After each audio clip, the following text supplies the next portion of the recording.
5ই August পতন হওয়া শেখ হাসিনা সরকারের টানা ৩ মেয়াদে ১৪ দলীয় জোটের শরিক ওয়ার্কার্স পার্টিকে সবসময়ই কাছেই পেয়েছে আওয়ামী লীগ। আর এই যাত্রায় অন্যতম সহযোগী ছিলেন দলটির সভাপতি রাশেদ খান মেনন। মন্ত্রিত্ব পেয়েছিলেন ২ মেয়াদে। সবশেষ কোটা সংস্কার আন্দোলনেও আওয়ামী লীগ সরকারের নীতিগত সিদ্ধান্তে ভূমিকা রাখতে দেখা গেছে তাকে। আওয়ামী লীগ নেতাদের পর শিক্ষার্থী জনতার গণঅভ্যুত্থানে হত্যার দায়ে মুখোমুখি হতে হচ্ছে আইনের। আসামি হন নিউ মার্কেট এলাকার ব্যবসায়ী আব্দুল ওয়াদুদ হত্যা মামলায়। এরপর ১৪ দলের প্রথম নেতা হিসেবে গুলশান থেকে ডিবির হাতে গ্রেফতার হন বৃহস্পতিবার বিকেলে। শুক্রবার বিকেলে তোলা হয় সিএমএম আদালতে। ১০ দিনের রিমান্ড চায় নিউ মার্কেট থানা পুলিশ। শুনানি শেষে ৫ দিনের রিমান্ড মঞ্জুর করেন ম্যাজিস্ট্রেট আলী হায়দারের আদালত।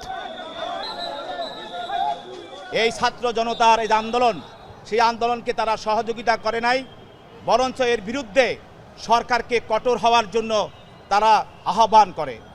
এবং এর পরিপ্রেক্ষিতে পরে দুই একদিন পরে আপনারা জানেন যে ছাত্র জনতার উপরে গত 19/7/24 তারিখে আপনার নিউ মার্কেটের নীলক্ষেত মোড়ে ছাত্র জনতার উপরে পুলিশ গুলিবর্ষণ করে এবং এই গুলিবর্ষণ করে সেখানে আব্দুল ওয়াদুদ নামে একজন আন্দোলনকারীকে পুলিশ গুলি করে হত্যা করা হয়।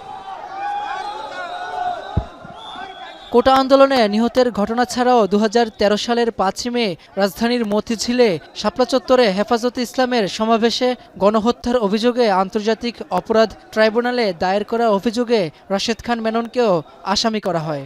প্রাথমিক তদন্তে এই ঘটনার সঙ্গে জড়িত প্রতিমান হওয়ায় এবং তদন্তকারী কর্মকর্তার আবেদনের প্রেক্ষিতে এই আসামিকে আর ৫ দিনের রিমান্ড মঞ্জুর করেন। একই দিনে আদালতে তোলা হয় শিক্ষার্থী খালিদ সাইফুল্লাহ হত্যা মামলায় গ্রেফতার হওয়া কাউন্সিলর হাসিবুর রহমান মানিককে। তাকেও ৫ দিনের রিমান্ড দেন আদালত। রাব্বি হোসেন, এখন, ঢাকা।